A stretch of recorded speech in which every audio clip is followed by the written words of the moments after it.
But Bob was the smartest person I knew, and always had new projects and ideas that he was working on. The extent of his knowledge went from art, music, chemistry, finance, law, engineering, and everything in between. As people say, the sky is the limit, and there is nothing he did not know. However, for my dad, it would be more like, after the sky, there is space, so really there is no limit. I remember when we were younger, he would ask us at the dinner table, what is something you learned today? We would repeat what we learned, which helped us review the day's lesson and ultimately helped us remember the lesson for the long run. But Bob was always reading different books that expanded his mind, causing his knowledge to continue and grow every day. I know with his children, he has passed on this thirst for knowledge as we continue our education. I was able to have conversations with him about chemistry classes in college, and he would remember everything he learned years ago at Egglong. It did not matter what the conversation was, he knew exactly what you were talking about and give his own opinion. So tell me, what is something you learned today?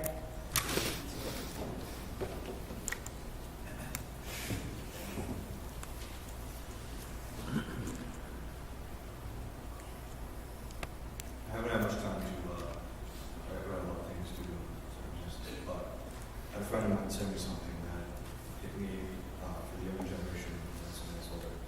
So I'll read here. Starting at a very young age, Mr. Vornle would always greet me and always with a handshake. When you did make and hold direct eye contact with him, your hand would crumble under the force of his grip squeezing. At the time, I thought this was just being cruel, but now I have a handshake you'll tell your friends about.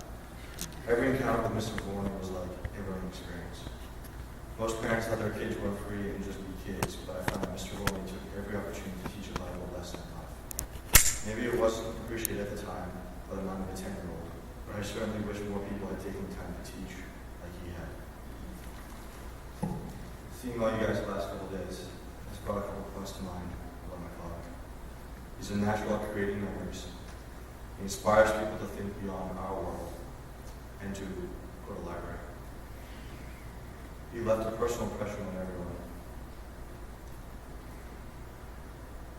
One of my fondest memories of him is driving back from Harwood after a pheasant hunting trip. We were in the car passing one of the prisons, and I knew at that point that I found a great father right there in what I did. The memories that he shows and brings his family in with, I'll never forget. Raccoons beware, the ones are still here.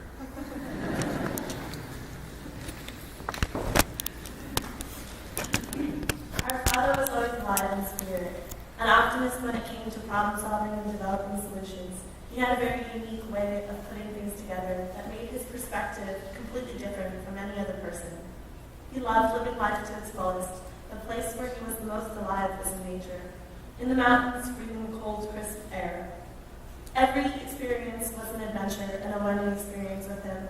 Whether it was getting lost for 15 hours on Thanksgiving, or taking a hike and dangling 5-year-old Guerric off a cliff with a rope, or sitting by the fire and telling stories of his experiences as a youngster. He loved his adventurous spirit. Our father was not only a great father, he was a leader and a role model for those people around him. Like a true Boy Scout who lived by the Scout's honor. My father was an exceptional man, one of a kind, who leaves every situation better than when he entered. An outstanding member of the community, an enviable husband, an amazing father. He will be missed, never forgotten, especially for his super cool dance moves. So always remember him for the Boy